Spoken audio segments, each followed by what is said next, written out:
This is my new 13,500 pound rated Vevor synthetic rope winch. This winch only costs about $260 or so plus the tax and everything. You can buy it on Amazon. Now it doesn't come with the quick connect, but I bought a quick connect jumper cable set with some extra jumper cable connectors, and all this stuff you see right here was about $500. Plus the jumper cables that connect to this are in the truck right now. We'll get into it in the video, but this has a wireless remote and a wired remote, but the wireless transmitter receiver is built right into this box, so you can still have your other remote plugged in at the same time. This is a really good value for what you get. Of course, time will tell how long it lasts, but I think for the price, it's hard to beat. It's a better value than even the Harbor Freight winches. This is what comes in the box. You got some, I guess this is 4-gauge ground. Got all the wire you need to hook it up. I'll be using this to go to a quick connect. I'll show you that in a second. Got your remote, wireless, wired mounts for the control box if you're gonna put it on there like I am. Fair lead. I'm gonna be using this to mount it. Pretty cheap plate. We'll see how it holds up. I think it'll be okay though. Comes with these handles. I might use those. I'm not sure yet. Now, this winch was about $270 or so. It's a pretty good deal. It's rated at 13,500 pounds. I just bought it because I don't plan on using it a whole lot. As long as it can do some basic stuff, it'll be good for me. This was about $60. Got it on Amazon. I've heard bad things, I've heard good things. We'll see how it does. Now this is what I'm going to be using to wire it up. This is 2-aught jumper cable. Bought it on Amazon for $90. Came with quick connects, but I did have to buy another quick connect to hook the winch up. So this was $80, that was about $15 or $20. So all in, this is about $100 and some odd dollars. We'll see how it does. It is copper clad aluminum, so we'll just see if it's good or not. Now the first thing I'm gonna do is get this winch bolted to this plate. So let's get started. It comes with the hardware and little square nuts that you need to use. So let's get this done real quick.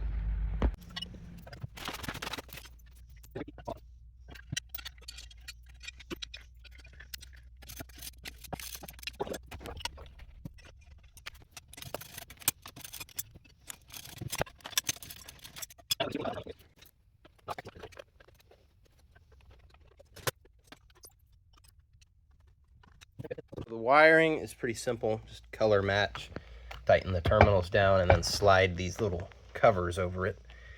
And there's a ground under here also. The small wire is to the control box, so don't forget to hook that up.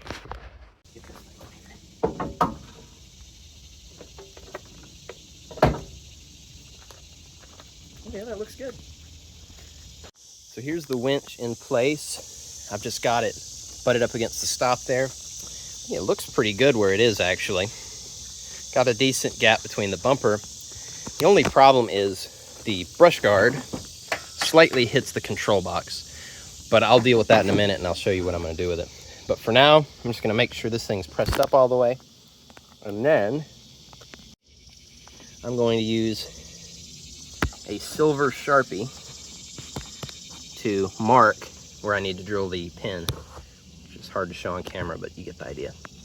Gotten the hole marked, so I'm going to drill it up in steps all the way to 5/8, which is the pin diameter. Hopefully this won't be too bad.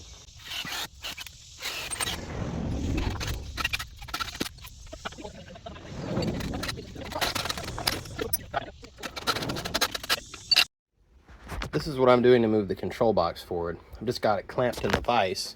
What I'm doing is moving it forward just enough. I'm using a scribe to mark it. This is about a 1/2 inch or so, and this should allow me to clear the brush guard on the truck. So now I'm just gonna drill the holes, and then I'll show you what it looks like after. So that should just mount fine to that, and then this will be out of the way of the brush guard, allowing you to open the hood at least most of the way. So as you can see, this will now clear the hood really well. And if you're wondering how much access you have, you've got enough to check your oil and stuff. But if you were doing a bunch of work, you'd want to make this open more. But it does stay open on its own, so not too bad. I'm going to mount the power connector. This is just an example, but I think I'm just going to mount it right here. I'll cut out these circles so it's not in the way, and then just bolt this to this little plastic bumper thing. And I think that'll be good. And if I mount it on this side, it makes it closer to the battery, which is right here. If I mounted it here, then it has to run farther. So I'll do it there, and like I said, I can plug the winch in, or I can plug in jumper cables, which will be really nice to have. Now, luckily, this grill is really easy to remove. You just kind of pull it off.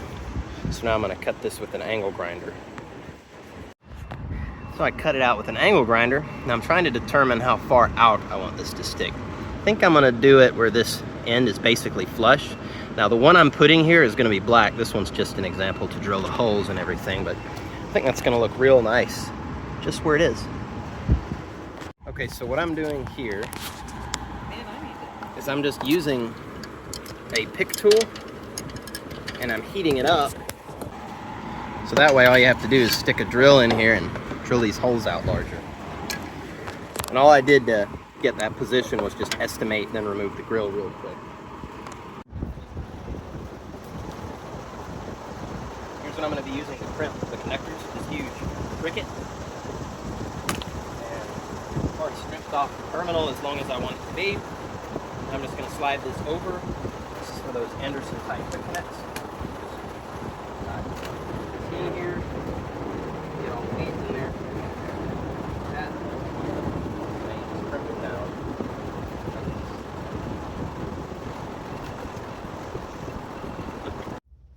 And once you get those crimped, you just push in the terminals.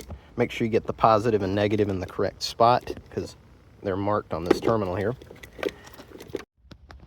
Now the way I installed this connector on the truck end is I just took this grill out, which it just pops out. It's real easy. Marked where I wanted the 2 holes, drilled 2 holes, put 2 bolts, tighten it down. I just ran the cable up here, put some sheathing over it so it won't get all nicked up. This blue one's the positive. Ran it around. One goes to the negative, one goes to the positive on the battery. Pretty easy. You can do it in just a few minutes. One of the things I wanted was in-cab winch control, so you don't have to have that stupid remote sticking through the window. What I did is I bought another remote, which I'll leave a link in the description to the one I purchased. And I just ran the cable basically next to that cable there. Through here, there's a hole in the firewall, or you may have to drill your own. Ran it under here with all the wires I ran for my switches. And here's what I got in here. Now this is a Nylite winch control switch. Now, if you look, there's 3 colors. Pay no attention to the colors because they're not relevant. You need to just check the function. But on mine, the blue one happened to be the positive from the winch. So I didn't use that because it's constant power. I didn't want it on constant. And you can see there's a black and there's a brown, and I can't remember which was which, but one of these makes the winch pull in, one of these makes the winch extend.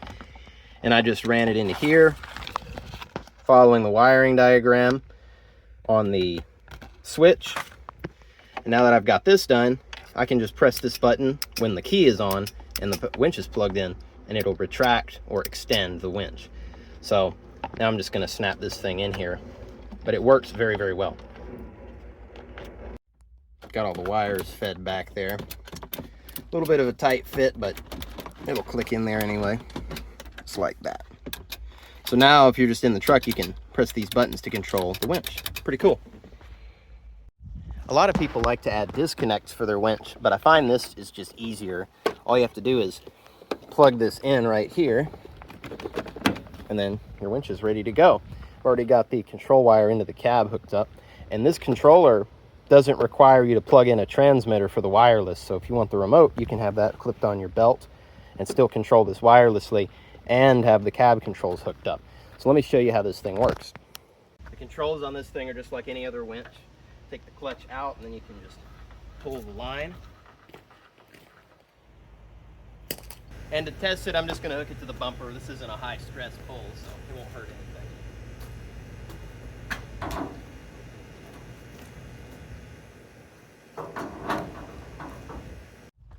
Now you just set the clutch to engage like that. So whenever you're doing a winch pull, you want to have your vehicle running. These draw a lot of power. So I've got the vehicle running. I'm in neutral. Parking brake's off.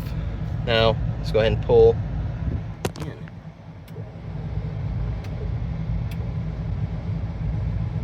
No problem. Now when I hit this, you can see my battery voltage drops drastically. That's just because it uses a lot of power. And if I rev it up a little bit, help the alternator out, it'll kind of stabilize, but yeah, it drops pretty low when you're pulling. But it works fine. Pretty cool. And here's the remote. You can see in. It's no problem pulling in. I got it in park right now, but you can see it has no problem. And there's no transmitter. I like it. It's built into that control box. It's really cool. The only complaint I have about this setup is it uses this weird, stupid battery that it's going to go dead when you least need it to be dead. So I don't like that. This should really just be rechargeable or something. I'd pay more money to have one that's rechargeable. Maybe you can buy one of these weird little batteries. It says E23A 12 volt. So I don't see why you couldn't just have this plug in and charge. I mean, it's 12 volts. I mean, whatever. But it still works really well. Turn it on and it'll reel it in just fine. Extend, retract, whatever you want to do. Really cool. I was editing the video and realized I didn't do an actual test pull. So I've got it hooked up. Let's see what it can do. I'm just going to put it in neutral and see what it'll do.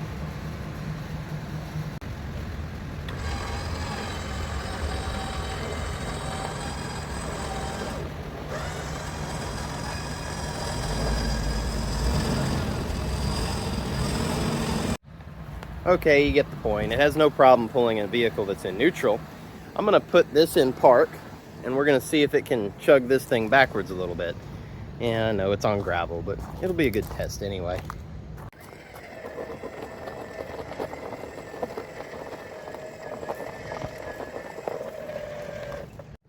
Okay, you get the idea. It has no problem pulling anything, and that's just a single line pull. I need to get pulleys and stuff, and then it'll be even more powerful, but no problem. It just dug itself into the dirt there, into the gravel. I need to level that out now. Oh well. Now I'm going to spool the line in using the wireless remote.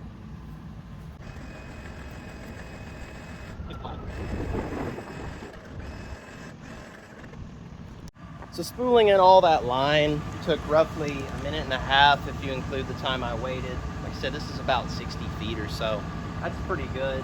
I mean, it's good for me. I don't plan on using this a lot. This is more just in case you get stuck or need to pull someone out of a ditch thing. This isn't like a heavy-duty winch, but it seems to work very well for the price. It was $270 that I paid for it. It's really good for that. Now, when you're done with it, this is your disconnect. You don't need a battery disconnect if you just unplug the thing, right? Got a little cap that goes over it. Then I'll just leave the controller plugged into here. So, works really well. And I also bought a cover so I can keep this looking nice and keep the synthetic rope out of the sunlight and everything. There we go. Just like. And if you're wondering about the hood on the Hummer, there's the winch, and it opens at about a, I don't know, 60-degree angle or something. It's enough to where it'll stay open on its own, and you can access most normal things, check your oil and stuff. If you were doing a bunch of work, you'd want to take it off and make it go vertical, but it's acceptable for just routine driving. Well, I hope this has been informative. This winch seems like a pretty good deal for $260. I mean, it had no problem doing the basic stuff I'm asking it to do. It's real cheap, I know. It's not the most durable, I know, but man, after all that pulling and stuff I was doing, it didn't even get slightly warm. I need to get a snatch block and some synthetic rope or synthetic straps and to really test this thing out. But I mean, for what I'm gonna do with it, it's fine. It's more of a just in case thing than anything. It seems to be good for that purpose, especially for the price. I mean, this is less than $500 for this whole setup, and that includes those quick connect jumper cables. So if you're looking for a cheap winch, I think this is a pretty good option. Anyway, hope you enjoyed the video, and I'll see you in the next one. Thanks.